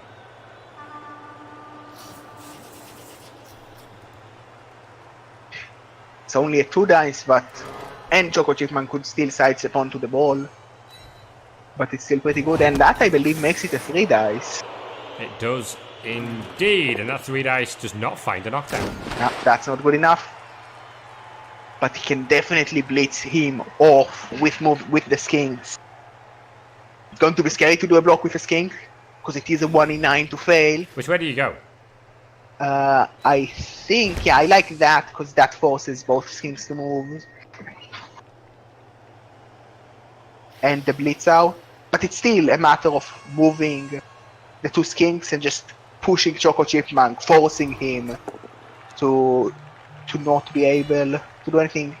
Actually, possibly the dodge to the other side would have been better because then it would be harder to force you to not be able to dodge back onto the skink. Possibly a misplay from Lumi, because now it's just a matter of moving the diving tackle. Blitz from here. Yeah.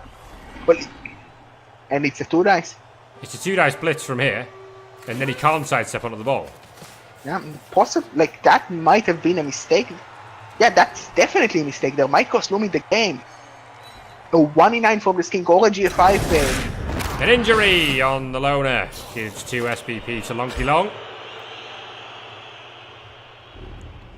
Lumi is almost relying on Snake Eyes now. Yep. He needs a 1 in 9 or the Snake Eyes, or he's done for. And possibly, like, Hoyleyboy might even have the luxury of choosing to stall this another turn, because the strip ball is really in a bad spot. No knockdown on Choco Chipmunk, but it's not a 1 in 9, it's a 1 GFI with a reroll to score here, if Hoyleyboy goes for it. I think he should. It's 35 out of 36 times, you just straight up win. Will Luminous be saved by the tripwire? Or is Luminous going to be kicked out on the first round to a G-Man coach? A fresh G-Man coach at that. Yeah. REBBL standing so proud, saying that they have been doing so well, and laughing at G-Man coaches for not doing as well as expected. But we see one of the REBBL giants going down possibly here. Don't speak too soon. Well, There's speaking still too a soon, tripwire it's to fine. negotiate. Well, it's 50-50. It either works or it doesn't. That's exactly how odds work. You are correct. Well, I don't in think practice, there's a world where he can be fully safe, so I don't think you stall. yeah, like, you cannot get out of range of the two-head blocks gutter runner without going backwards, and going backwards is dumb.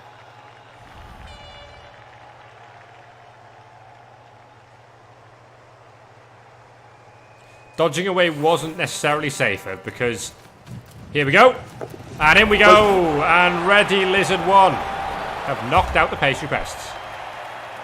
Dodging away is a 1 in 36. But it's you cannot only a ignore. 1 in 36, whereas Yeah, it's a 1 in 81 for the turnover. On the Also, if you do fail the 1 in 81, at least you have the ball in hand. And if you fail the dodge, then the ball is on the floor and there is a very high chance you straight up lose. GMAN 6E remain in the playoffs, and Pastry Pests are going home.